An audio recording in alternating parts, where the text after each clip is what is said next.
morning and welcome to Morning Movie News. So, just how confident are David Ayer and his cast in their upcoming Suicide Squad movie? Well, they're willing to get the name of the film, or at least a variation of it, tattooed on their arms, which is a huge show of faith, because if that film does not work out, those tattoos shall become marks of shame. However, to their credit, they've already put these tattoos to good use by posting pictures of the bonding experience on everyone's social media accounts, which made the rounds in a rapid fury of activity last night, which got a lot of attention for Suicide Squad, as it continues to do. And I have to say, to Ayer's credit, he finally seems to be coming around to utilizing social media in an advantageous way, almost approaching Bryan Singer levels. And Ayer got the best photos. He got Harley Quinn to tattoo his arm. Apparently everybody switched up jobs, like who they would tattoo. And he, of course, got Harley Quinn, I guess, as the writer-director and the one who helped cast her. He could call dibs. And I think that to Margot Robbie's credit, she seems to be taking the responsibility quite seriously. Not so seriously as Will Smith, as Joel Kinnaman said, he tattoos like a drunk baby operating a helicopter. Very colorful from Joel Kinnaman. And I do start to see some humor coming through from the Suicide Squad social media, which I think is very important. Because as I said in my trailer review, while we certainly want this film to be dark and disturbed, of course it has to walk that fine line of maintaining mainstream appeal while going to a dark and disturbing place, but it also has to have humor in it. I mean, the Joker and Harley Quinn are supposed to be funny. And so not only did I like Joel Kinnaman's comment, but David Ayer has another good picture that we'll get to in just a moment. But first, I just want to focus on the tattoo pictures, because this Harley Quinn one got a lot of attention, particularly because, as you might recall, when the Joker image first came out of Jared Leto, a lot of fans made up imagery of Harley Quinn. There's one in particular that really made the rounds, being the one who gives him all his tattoos. So I don't know if Ayer brilliantly played into that, or it just, he just lucked out, but he made that come to life. So I thought that was pretty spectacular. I don't know about the tattoo itself. That's Jai Courtney's arm, giving us a really good look at it. Whoever tattooed his arm did a very nice job, by the way. It's supposed to have that handwritten look, which really mimics, by the way, Joker and Harley's tattoos. As I've said in other coverage, they look like they've just doodled on themselves. Like when you doodle on your calculator. It's funny, I had a friend who doodled all over her calculator in school, and then decided she didn't like her calculator anymore because she'd messed it up. She was like, oh, it got all yucky. And I wonder, that's the danger with tattoos. Sure, it's fun while you're doing it because you're bored, but you have to live with those marks forever. As they have to live with these marks forever. I mean, sometimes you can forget a movie, but I guess this one will not be the case. But I'm glad they're such good friends that, at least they're taking that away from the experience. Also, these tattoos will be gifts that continue to give, because you better believe they're going to be asked about it months from now when they're promoting the movie. It's going to give them all something to talk about when they go and they do the talk show circuit. They'll be like, look at my tattoo, and I'm sure the hosts will ask them about it. And then they can really point out that's how much they believe in the movie, that they forever put it on their arm. I also find it amusing that Jai Courtney has so many tattoos in general. I did not realize that about him, and all his tattoos look hand-drawn. So maybe it's for those that look like boomerang-esque tattoos. So the Skwad one seems right at home on him. I also hope that Margot Robbie, who has not revealed where her tattoo is, by the way, maybe she'll save that for the talk show circuit, but that could be a really good opportunity for her to further her character as well. That's the same costume. I'm hoping that I really would like to see another costume. I've heard rumors of her having 3 or 4 costume changes in the film. I wouldn't want her to wear that all the time, but I think for the first time, because she doesn't have the jacket on, we've seen her without the jacket before, but in this picture you can really see the blue and the red on the sleeves, which I hadn't picked up on before, and that really does play into the two-toned motif of Harley Quinn. Also, there's that funny Harley's Tattoo Parlour. I thought that was great, misspelling parlor. But as many people pointed out, Harley was a psychiatrist, so she would probably know how to spell parlor. But then again, Harley cheated quite a bit in many of her exams, as we all know from the Mad Love comic. I also thought it was funny that a lot of people pointed out that David Ayer was copping a feel while Harley gave him a tattoo. And while that may or may not be true, it very much plays into the feel of the film. Pun intended, I guess. But I think it's a very good way to advertise the movie, and I'm impressed, and I think this is just what it needs. Very excited about Suicide Squad. I'm nervously excited, but the reward is potentially so great if they pull it off, I can't help but pull for it. And I think things like this help. Now, the other picture I wanted to talk about is David Ayer tweeted out a photo of the shooting script, which has the Arkham emblem on it. It says City of Gotham, Arkham Public Health Services, which we all know aren't very good. But not only is that really cool, but I loved the sticker that was on it that gave me, again, a little more faith in the humor of the movie, where it says, "Silence is golden, duct tape is silver." I thought that was great, and I think that could really work well in the movie itself. So very encouraging, and it's free advertising for the movie when they have really clever Instagram and tweets, Instagram pictures and tweets like this, because everybody posts them, because everybody's hungry for more Harley Quinn images. The Joel Kinnaman one didn't quite make the rounds to the same degree as that Harley one, but again, it's because a fan joke came to life. So that's the first story of the day. The second story, let's move over to DC's competitor Marvel and how the fractured aspects of the rights to the different aspects of the Marvel characters continues to haunt Disney, despite making quite a bit of money off of it. They're by no means, I'm sure, unhappy, but I'm sure that it kind of frustrates and annoys them they don't have full access to the catalog of the Marvel characters. So what am I talking about? Well, there's a new element to this conversation, which is why it's coming up today. Well, of course, as we all know, Fox has the rights to several of their characters. Sony has Spider-Man, but as I've told you before, rumor has it that Sony actually owns part of the rights to the character of Spider-Man, so that will never change. Sony will never give up those rights to those movies, which I think is why you're seeing Marvel work with them now, because they know that they're never going to get them back. But that's not happening with Fox so much, although Kevin Feige is associated with the Deadpool movie, at least loosely. But Fox owns the X-Men, Fantastic Four. I don't believe the Fantastic Four rights will ever go back to Marvel, because I think there's so much success with Disney and Marvel, I think some of the other studios are simply not willing to add more fuel to that very hot fire already. And it's a sentiment made quite clear by Universal, which is what we're going to talk about today. So there's one aspect to this situation where they've lost a number of their characters to Fox, right? They have X-Men, Fantastic Four, and Deadpool. So they can't do anything with those characters, which is why you've seen them marginalized in the comic book stories. Because going forward, I'm sure they wouldn't like to be hindered as they are now in trying to adapt certain stories because they don't have the full cast of certain crossover events available to them, like in Civil War, right? And it goes both ways, because as we just talked about yesterday, they can't adapt the Old Man Logan storyline over at Fox because it utilizes characters that Marvel has the rights to. So you can understand from that perspective why they would sideline the Fantastic Four and the X-Men in the comic books. But what we want to talk about today is the theme parks, because Disney, of course, made a big splash over the weekend with the announcement they're going to build 2 Star Wars lands, East Coast and West Coast, Disneyland and Disney World, which are going to be whole sections of parks based on Star Wars. And that got a lot of attention. And a lot of people, were like, well, where's the Marvel? Where are the Marvel rides? And they did announce an Iron Man experience for Hong Kong Disneyland.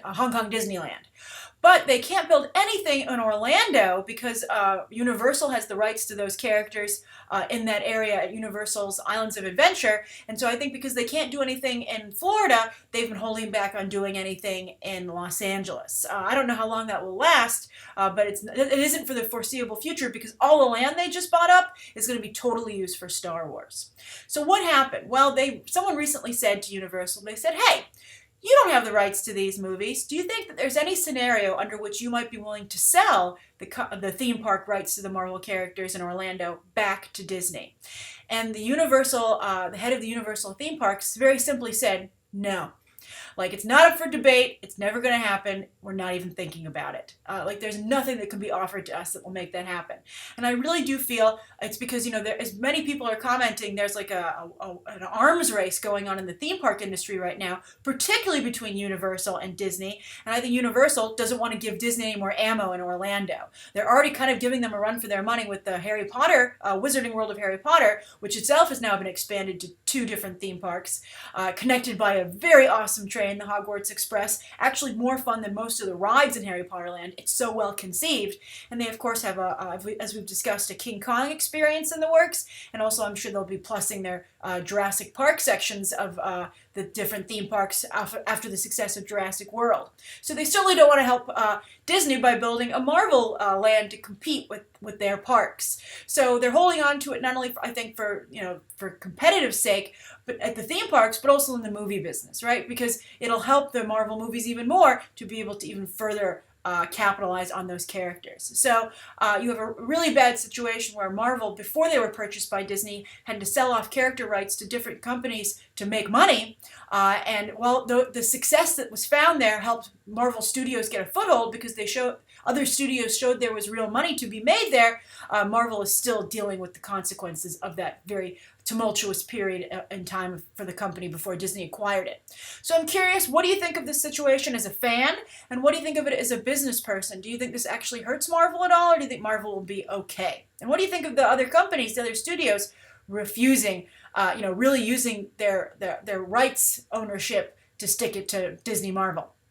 All right, so for the third story of the day, let's talk about a director who almost joined the MCU, but seems to have recovered quite nicely. I'm talking about Jonathan Levine, who was on the short list to direct the new Spider-Man movie. They went with the director of the recent indie release Cop Car with Kevin Bacon. It's getting okay reviews, but it was an odd choice and left a lot of people scratching their heads, both fans and industry insiders.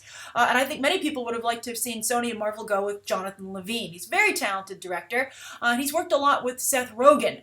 His resume is 50-50, really fantastic and very poignant film about a cancer patient played by Joseph Gordon-Levitt, which also co-starred Seth Rogen. Then he went on to direct Warm Bodies, that zombie 1980s John Hughes-style romance with Nicholas Hoult and Teresa Palmer. Really good movie. I really liked that film quite a bit. I also got to interview Jonathan Levine for that movie. He was, very gracious, very nice. And then he's also directing the upcoming The Night Before, which is the Seth Rogen, Joseph Gordon-Levitt, and Anthony Mackie Christmas movie. The trailer for it was recently released. So he has a pretty good resume, and I think he would have been a good choice for Spider-Man, but he didn't get it. It's a little bit like Duncan Jones continually being passed up for, for DC movies. He was up for Man of Steel, and he finally landed the Warcraft gig. And Jonathan, but that's had its own problems. And it's eventually supposedly going to be released in 2016. But what Levine ended up getting was he got the next Amy Schumer movie, it looks like, which I think is very good for both him and Amy Schumer. I think that Jonathan Levine is an interesting choice because he's similar to Judd Apatow, and that they have a little bit of a softness to their storytelling, which I think takes some of the edge off the comedians they work with, Seth Rogen and now Amy Schumer. I also think it's interesting that Schumer would draw from Rogen's talent pool because I think she's very similar to him. I think she's almost like the female Seth Rogen. So I think it's very smart of her to take someone who's had so much success with Rogen, and on a Rogen side too, helped him quite a bit. So what's this movie? We've discussed it before. I believe I went over it with you on Movie Minute, but it sounds like a really good concept. Amy Schumer is going to play this daughter who goes on vacation with her mother to like a tropical setting, but they end up getting kidnapped, and so they have to deal with that. Now, it could go the way of The Guilt Trip, a Seth Rogen movie that didn't land with Barbara Streisand, of course, and I think a lot is going to depend on who they cast as Amy Schumer's mother. I would love to see, like, Meryl Streep maybe get it. I mean, Meryl Streep's pretty game these days, and Amy Schumer, of course, is one of the hottest names in not just female comedy, but comedy in general right now. But I see a real Romancing the Stone quality to this film, potentially, which was a huge hit. And also, I think that Amy Schumer has a lot of similarities to Kathleen Turner, not only in appearance, but I think a little bit in demeanor as well. So it's a very good, blueprint for this movie, and I think this could be an even bigger hit for Amy Schumer. And I hope she goes a little bit further and pushes the edge of the envelope a little bit more than she did in Trainwreck, which, as I've said, and I've seen a couple of other people echo this point, was a surprisingly traditional rom-com. But anyway, congrats to Jonathan Levine, and it's nice to see him recover after getting passed over for the Spider-Man gig. But I'm curious, what do you think of this news for Jonathan Levine? Do you think it's a good choice for Amy Schumer? And does this sound like a good movie to you? And who would you cast as Amy Schumer's mom? Because, for instance, Susan Sarandon played Melissa McCarthy's mom in Tammy, and that was an absolute disaster. All right, so on to the viewer question this is a frequent BTT viewer, Sabine. And Sabine said, "Dear Grace, recalling your Daredevil review, you found it to be great, but that some of the violence concerned you. For instance, a man getting hit with a bowling ball. You had an even worse experience with violence when you watched Old Boy and Oculus. You have an excellent memory, Sabine. And then she continues saying she continues to say, why is it that gore is a concern in horror films when in action films like Kingsman you don't mind it at all? That's actually not true. Allow me to clarify. So Sabine said, at what point does a film's violence cross the line into disturbing? And what is the main difference why you favor Insidious Chapter 3 over Oculus? Thanks for your I loved your coverage of the D23 Expo, and I'm always looking forward to your coverage on news stories. Thank you, Sabine. That's so nice of you to say, and I love your question, which is why I picked it. We talk a lot about violence on this show, and I know a lot of you are horror fans, and you think I'm a big baby. All right, so anyway, yes, I have a big problem with violence in films, and I thought that American Ultra, by the way, was also a little bit too violent.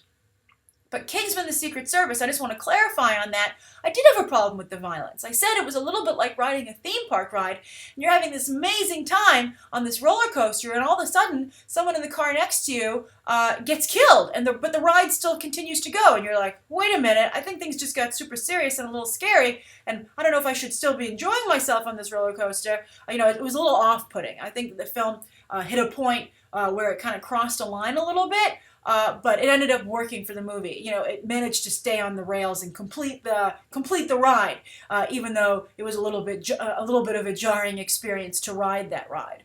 I did have a slight problem with the violence, but I thought the overall storytelling was so good that I overlooked it. Which I can do. Despite what some of you like to say about me sometimes about nitpicking. And I overlooked it to some degree in American Ultra. But I have a real problem with the violence when it's done, for the sake, torture porn, a very popular saying. I don't like when that's supposed to be what you get the full enjoyment out of, right?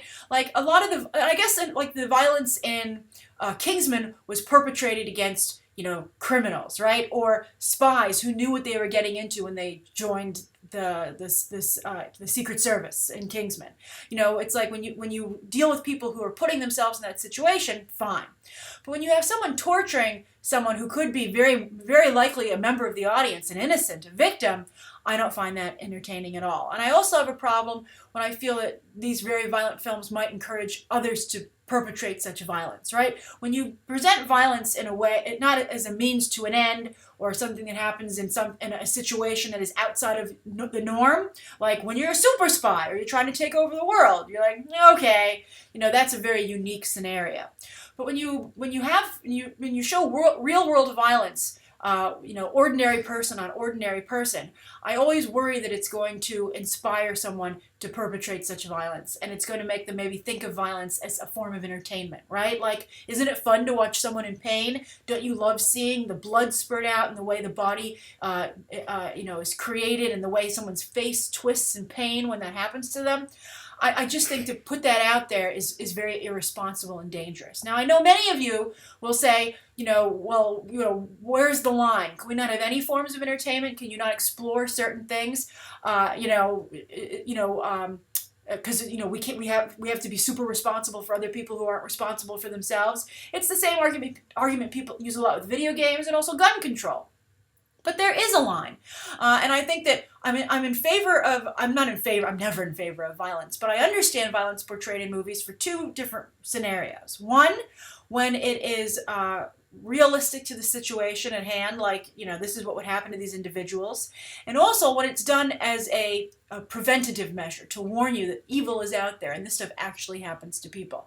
I think that's very important. I think that, a lot of times people won't let kids watch movies because they're like, oh, it's too violent, you shouldn't see that kind of stuff. But I think that movies allow you to understand certain patterns in social and human behavior that you maybe wouldn't be exposed to until it's too late, right? Wouldn't you rather learn your life lessons from someone else's mistakes that you're witnessing on a screen rather than having it, God forbid, happen to yourself? I think that's very important. Like, don't walk down a dark alley. When certain people do things you've seen in movies, you have that as a reference point in your mind for suspicious behavior. And also, it gives you a good idea of what can happen to you. Like, there's a wonderful book by Gavin DeBecker, who used to be a Hollywood security expert, and he had a company which provided security services to both companies and individuals in Hollywood. And he said it was called The Gift of Fear, and it said fear is something that you should view as a gift, and then it warns you appropriately when you are in danger. He gave a really good example. He said if you're in an elevator and someone gets in that you think is kind of sketchy, a lot of people say, well, I feel uncomfortable, but I don't want to offend this individual, so I'm just going to ride it out. But Gavin DeBecker, and this really stuck with me, said, you don't know that person, so what if you hurt their feelings? The stakes and the risks to you is too great. Just get out of the elevator and take the next one. And I thought that was a really great life lesson, right? I mean, like, just make up an excuse. Like, it's such a small, fleeting thing. It's not worth putting yourself at risk if, you are afraid. Now, I know some of you might say, oh, well, what if someone's stereotypical, etc. Whatever. It's a very small thing, because I think, and you know if you're going to be stereotyping people or not. If you genuinely feel something is wrong, act on that. Better to be safe than sorry. So I think that movies help give you a frame of reference for when to be concerned. So that's another reason that movies have to be responsible, because they don't want to put false information out there which will put your radar off. So violence in movies and in any scenario is obviously a very tricky subject, but I think that most people know when it's right. And I thought with the Daredevil thing, the violence actually didn't bother me personally that much. I thought it was also, again, warning you what it's like to deal with criminals and to show that Daredevil was fighting very high stakes. But my problem with the violence is that it caused a lot of people not to be able to watch the show. Sorry, I know people who stopped watching because of the violence, and I know a lot of kids couldn't watch the show because of the violence. So that was my concern with the Daredevil situation. All right, thank you for your question, Sabine. I'm excited to hear everyone else's thoughts on this very tricky, topic of conversation. Thank you, everybody, for tuning in. Please write down below what you think of today's top 3 stories, that viewer question, anything you'd like to see covered tomorrow, and any questions that you might have. Thanks for watching. Bye.